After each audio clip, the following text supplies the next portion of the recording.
Welcome back to Movie Reviews by Movie Lovers, and today is the continuation of our 25 days of Christmas movie reviews, day 21, which is It's a Wonderful Life.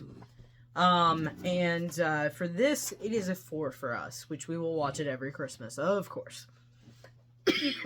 Sorry.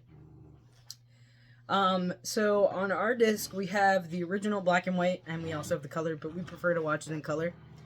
So we get to see the brilliance of it all. If you've never watched It's a Wonderful Life, I can understand a little bit why you wouldn't, but if you like kind of a little bit of chaos, but not a lot of chaos, this is the movie for you. Because it's basically, spoilers, it's basically telling his life story. And then as soon as it gets to the part where he's depressed, things are going his way, then it goes into what life could be without him, basically.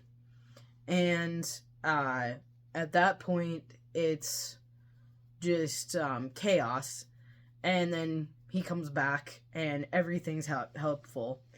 I don't think there's really anything else about that movie. I think I just explained that in one freaking sentence. I mean, we can say... Oh my god, I'm having a problem with breathing all of a sudden. We can say our favorite parts.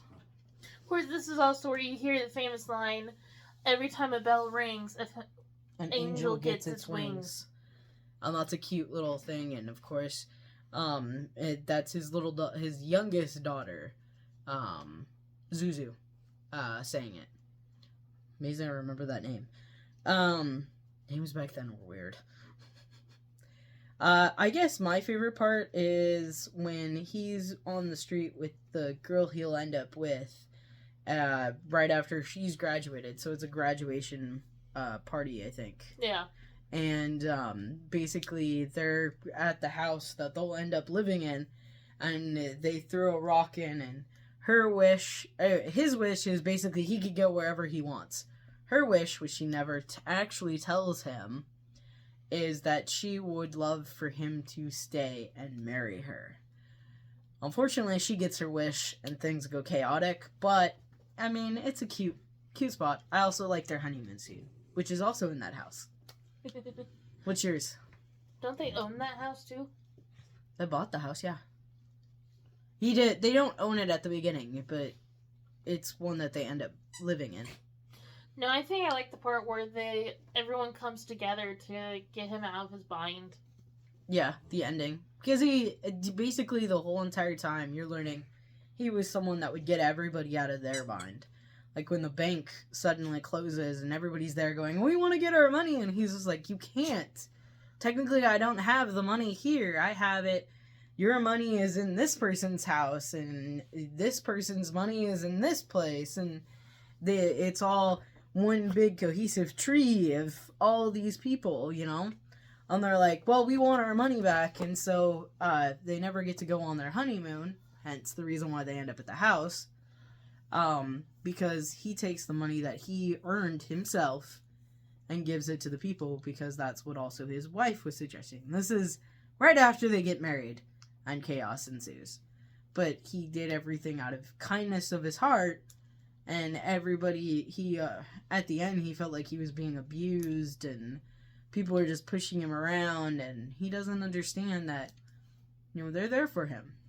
And he kind of is a little jealous of his younger brother, who's the war hero, and he's got everything going for him, and when he gets married, it's, his sister-in-law then sister-in-law goes, well, my dad's giving him a job somewhere else. And it's like, well, he was supposed to take over the business so I could go do what I want to go do. And it never happens. The reason why he gets stuck in that town. But it's a cute story. Mm-hmm.